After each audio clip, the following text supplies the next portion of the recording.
Hi, Mr. and Mrs. Jench. This is Max Clausen with Metro Brokers, and I'm the realtor helping Steve and Chris Iltis sell their home in Parker. I asked them if they had any friends that they thought were interested in uh, moving, and they mentioned your name, and they provided me with your address so that I could produce this quick little video and show you the quality of the service that I provide and give you my offer. So the offer is that throughout the 20 years that I've practiced real estate in the Denver metro area, I've determined that there's a certain number of activities that need to transpire in order to successfully sell a home. And those include marketing, transaction management, negotiation, uh, working with the HOA and the title company and the bank, the other realtor and the buyers in order to culminate the transaction. So, what I've determined is that in the vast majority of cases, all of those same activities needs to happen. So the idea that a house that sells for $600,000 uh, costs three times as much to sell as a house that costs $200,000 just isn't so. It takes the same activities. So I've arrived at a fee of $4,980 in order to list, market, and sell a home, and to provide a reduced fee of $49.80 without reducing the service and the quality one bit. The service and the quality that I provide will stand shoulder to shoulder with the vast majority of realtors in the Denver metro area, if not above and beyond. Here's an example is this video that you're watching right now. The vast majority of realtors don't know how to post, create YouTube video to analyze a house in the depth that I do. So uh, it is a reduced cost, but not a reduced service. So what I did is I pulled up your public records on your home, and this just gives me the raw data, just the numbers. It's a very sterile way of looking at a house. I'm looking at a computer screen and analyzing numbers, looking through statistics. But it gives me a starting place. I'm not going to call this a market analysis of your home. I'm going to call it a neighborhood snapshot. I can't analyze the value of your home unless I see it. I need to get in there, look at the features, look at the updates, upgrades, uh, the specific features of your home, the unique things like backing to that open space. I'm sure that there's a wonderful view that you probably have out the back. And so I need to see all of those things that you have and maybe some things that you lack in order to compare to the others that have recently sold in the neighborhood. So this is not a market analysis, it's a neighborhood snapshot. So I get the beds and the baths and all of the vital statistics of your house, and I go to the MLS system and search for comparable homes that have recently sold in the area. So when I do that search, I'm looking for specific homes that will be comparable to yours. So I came up with 7 that are either under contract, active on the market, or have recently sold. And out of these 7 homes, they're all 2 stories, and they are all within a very similar size to yours and within 1 mile geographic area of yours, 1 mile radius uh, from your home. Now I take that data and I import it into my own Excel spreadsheet so that I can analyze it. I like to look at it in my own particular way. There's other programs that will analyze the data for you, but I find that I can be a little bit more detailed and lay it out in a way that I can explain to clients a little bit better. So out of those 7 homes, 2 of them are active on the market, available, don't have contracts. 1 is under contract, and there are 4 that have recently sold. So I want to look at this data, just this raw data. Again, it's very sterile. We'll get into a little bit more of an analysis of the features of these homes, but right now let's look at the data. This isn't a huge set to come up with great conclusions, as far as there's only 2 that are currently active within 1 mile radius that are 2 stories that are similar in square footage to yours. So let's look at those. On average, there are 4.5 bedrooms and 4.5 bathrooms. I found some inaccuracies on your home in public records, and so I'm not sure if these numbers are accurate, but this is what public record says, is that you have 4 bedrooms and 4 baths. So that's what I need to go for, or go with. The above ground square footage, the above grade square footage on average is 2714, and yours is in public records 2835. The finished square footage is very comparable. On average, they're at 3948, and you on public records say that your total finished square footage, that's above grade, and the finish in the basement is 4,003 square feet. The total square footage on average is very comparable to yours, and your basement is very comparable in size. On average, these 2 homes are asking $687,500. Now, again, I'm not trying to establish value. I would have to add a significant amount of value to your house based on your setting back into the open space and the view that you have out the back. There's probably a lot of other adjustments that I would need to make. This is just looking at what's currently out there. The price per square foot above grade, the price per square foot finished on average, and the total price per square foot, the total square footage is 165 on average. The lot size is very comparable. Yours back into the open space is definitely different. And now if we look at the under contracts, well, first of all, these under contracts and the actives, we're not exactly sure where these numbers are going to end up. They might get their asking price, but they might not. The thing that we need to be aware of is it's a very active, aggressive, dynamic market. And somebody that's been on the market for almost a month and a half, they're probably not going to get their asking price. It's very, very important to position your house within the market very specifically and purposefully. If some people say, well, it can't hurt to ask for a lot of extra money, and it does hurt, because what happens is that these people will see this number, and no matter what you're asking, they're going to say, gosh, it's been on the market for a month and a half. In this market, that it must be overpriced. And so what happens is that mindset that it's overpriced, and here's a perfect example, is this house started on the market at $750. And maybe they should have initially put it at $725, but somebody said, well, it can't hurt to ask for $25 high. And this is where it did hurt, because nobody was interested in it for a month and a half. And now people, even though maybe this is where they should have been, they should have started at $725, and they would have had some offers, but they offended some people.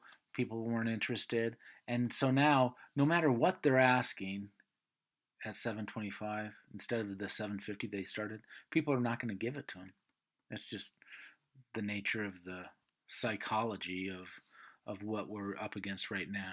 So anyway, looking at the under contract, just the statistics, how it compares to yours, this one is a little bit larger than yours.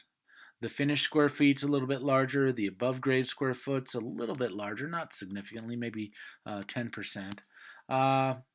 The basement is actually a little bit smaller, and when they went under contract, they were listed at $668. we don't know where they're going to end up.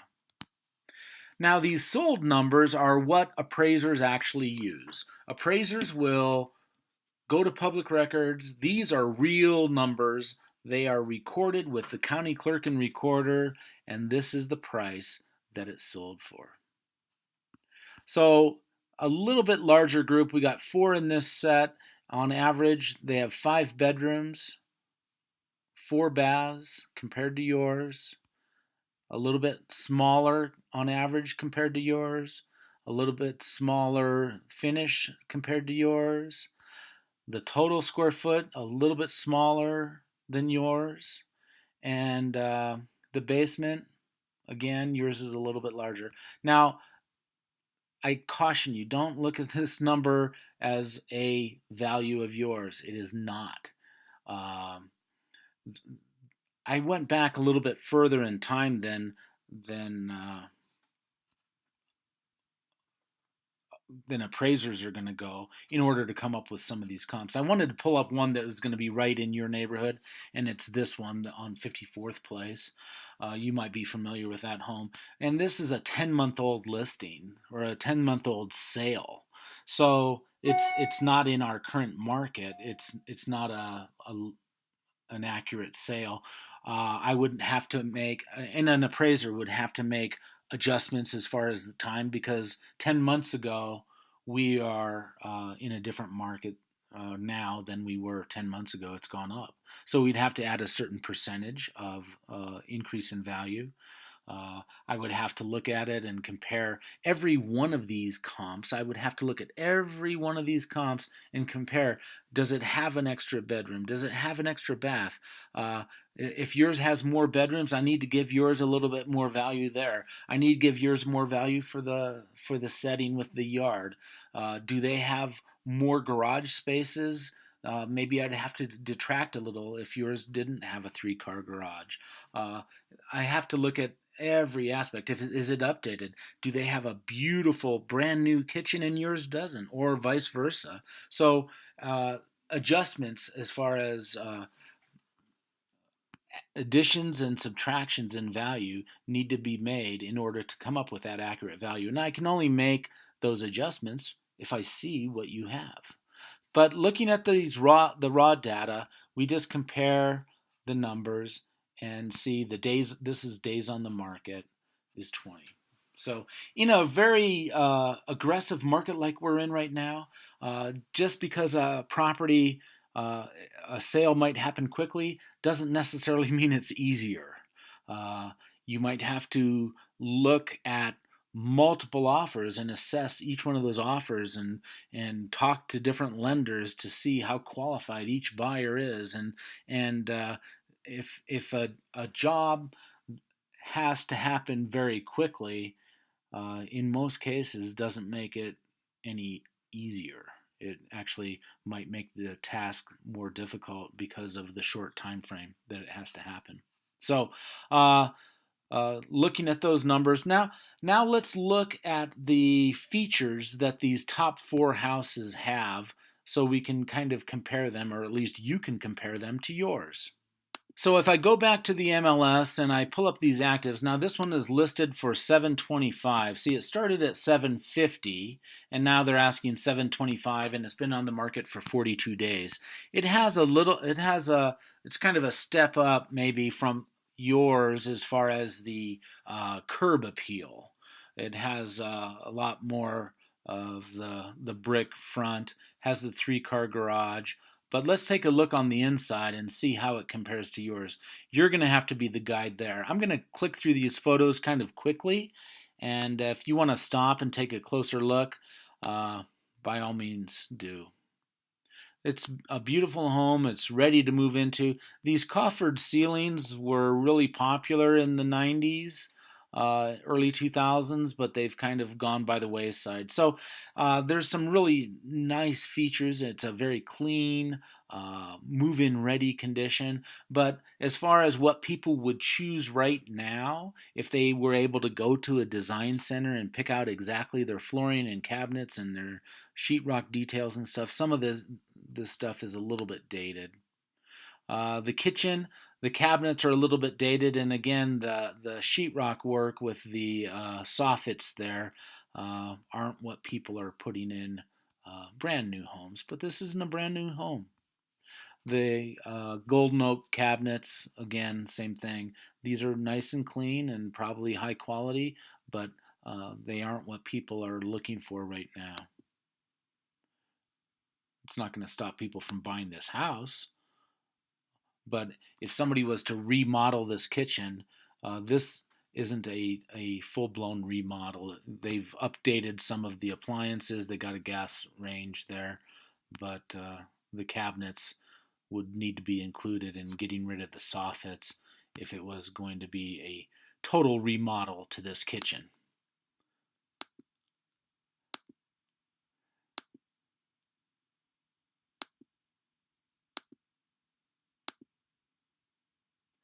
This is kind of a total remodel to this master bath. They have new cabinets, new tile. It's probably not a brand new remodel.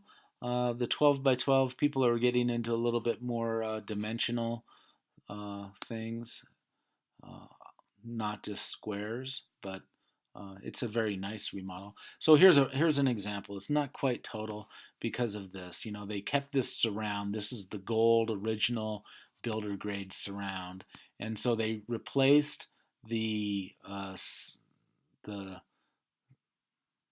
water spigot, the faucet, and but then it looks to me like that's gold right there. So it looks like it's a 90% remodel, not 100.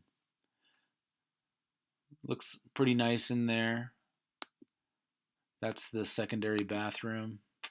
Here's the basement, finish, walkout basement, light and bright, nice. It's a really nice home. Someone could move right into this home and be very happy. Uh, but if they went to the design center to choose, they wouldn't choose that cabinet.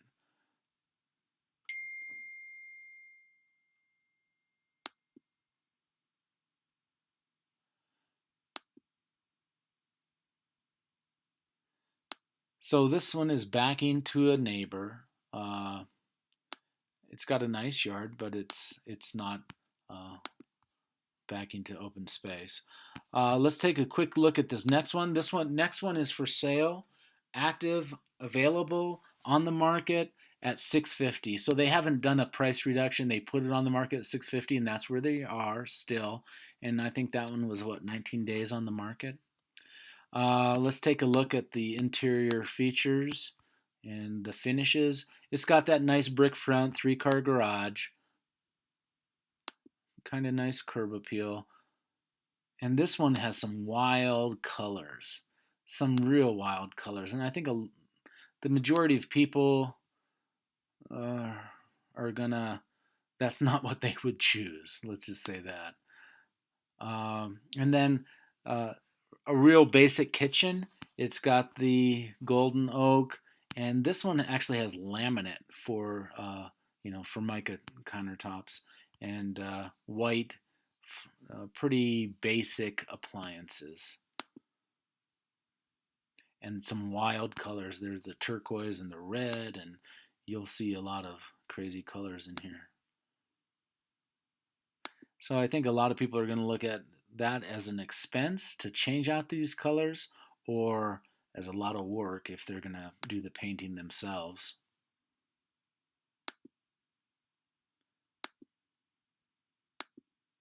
So this one's being offered at $650 again. In all of the bathrooms and the laundry, it's got laminate and golden oak. Bold colors. That's the master bedroom. Lots of color.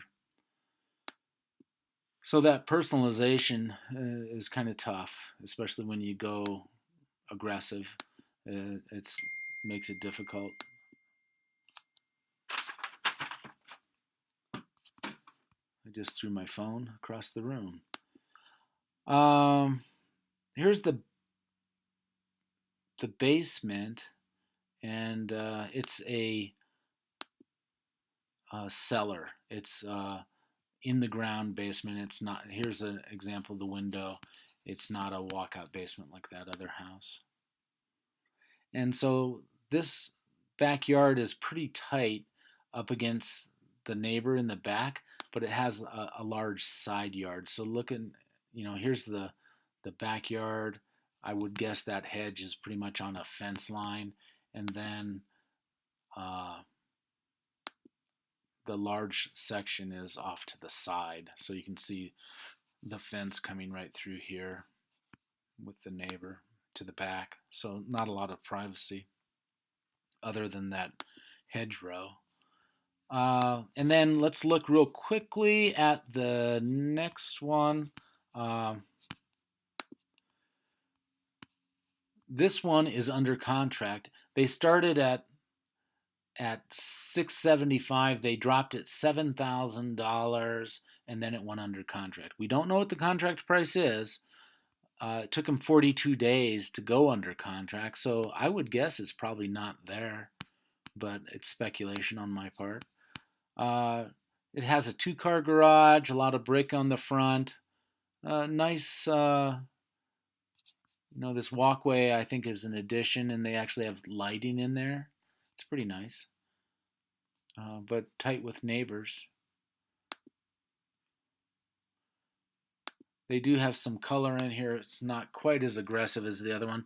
This kitchen has been nicely updated. It has a solid surface countertop and some nice new stainless appliances. And then they added this gas stove top, which is pretty nice. Look how large that is. And then a really nice hood. There's some of those bold colors, but it's more of an accent wall than just color everywhere. Those look like newer cabinets to me because you can't really, add this kind of a stove into an old kind of cabinet. So a really nice stainless appliance package.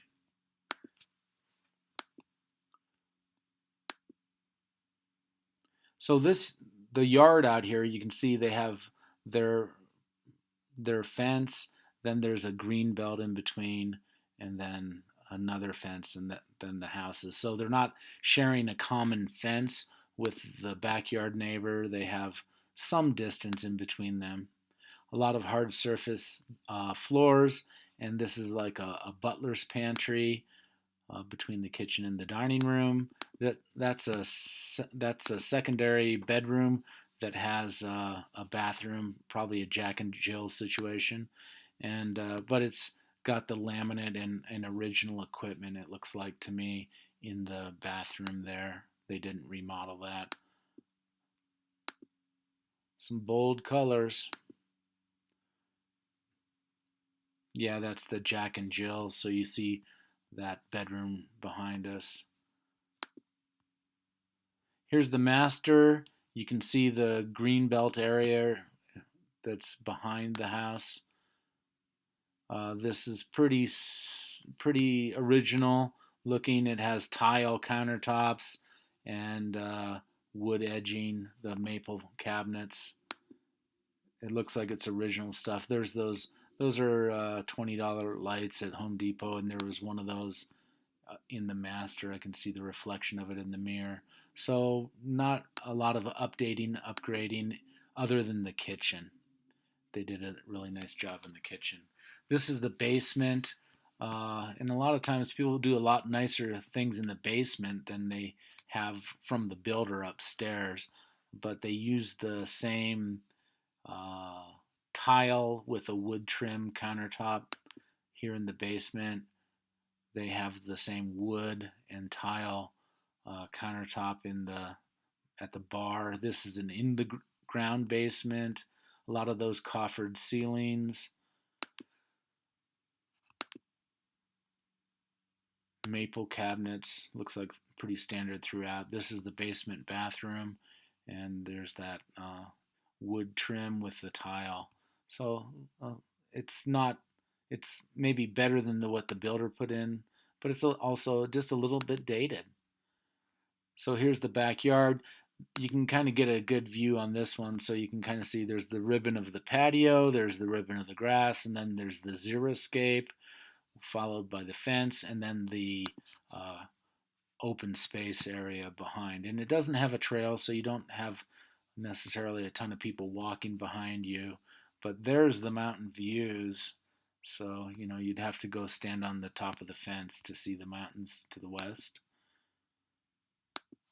So that's that house. And I want to just go through one more. This is the house that's right there in your neighborhood, and you might even be familiar with that. So it does have a different look to the front, as far as it's not quite as elegant as that, definitely that first one that's being offered at $725. Uh, but it's a nice home with 3-car garage. It's probably the same builder as yours. Um, they did some surface work on the concrete, pebbled surface, and they did some updating. The lighting, this painted banister, and the painted, these were probably white originally, so they did some updating. I don't know about the flooring, if they updated that or not. It looks like probably. Again, a lot of coffered ceiling kind of stuff. That was just what they did in that era.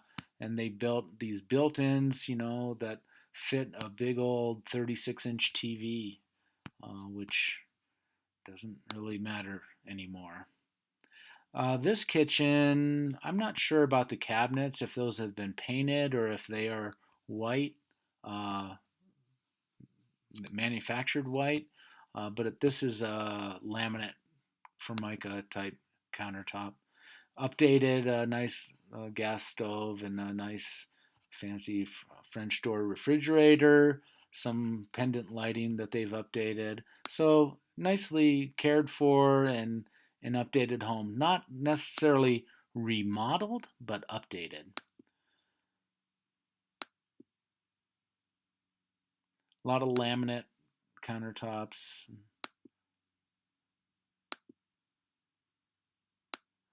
The master retreat, and this master bath looks like it's totally been redone. So the lighting, the cabinet, this is one of those above the floor dresser type cabinets that you can see underneath, and the travertine tile and this glass surround.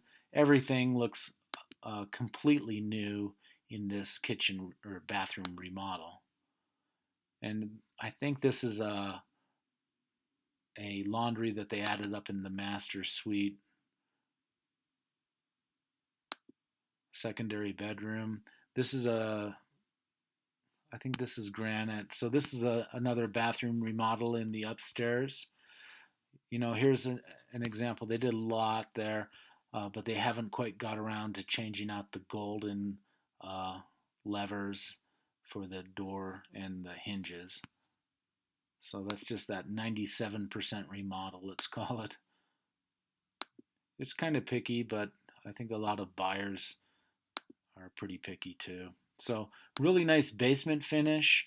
And this is an example of they doing some nicer things downstairs than they have upstairs. Look at all the under bar lighting and a lot of fancy tin ceiling, and they put a surround in the uh, window well. This is the bathroom that's nicer than a lot of the bathrooms that, well, any of the bathroom that the builder would have done. And here's the backyard. So this one, you're probably familiar with it. We can go to the map. It backs to the commercial stuff that's to the east. A little fireplace outside. 3-car garage, similar to yours. Yep. So if I go to the map, you can see that yours is up here, and this one's just around the corner, and it's a pretty nice sized lot. He's kind of on that edge. He's got the Youngfield Way, and he's got that little cul-de-sac. So it's kind of a corner lot. It looks like.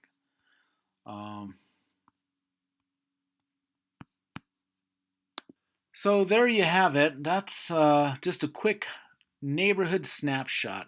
It's a snapshot of what's been going on in the market in your area, and it's a snapshot of what how I look and try to evaluate homes, how I communicate with people. Uh, I provide the same high quality HDR, high dynamic range photographs that everybody, well, not everybody, uh, that the high end listings provide. Um, my negotiation, my communication with people is all included in that $4,980 listing fee, $4,980. So Chris Iltis wanted me to reach out to you, send you this video, or at least post it on YouTube so that you could take a peek at it. Let me know what you think. Let me know if you want me to come up and take a visit. I'm not exactly sure what your time frame is on your potential move, but I just wanted to provide this to any of the friends of the Iltises. So anyway, again, my name is Max with Metro Brokers, and my phone number is 303 726 0867. 303 726 0867. Thanks.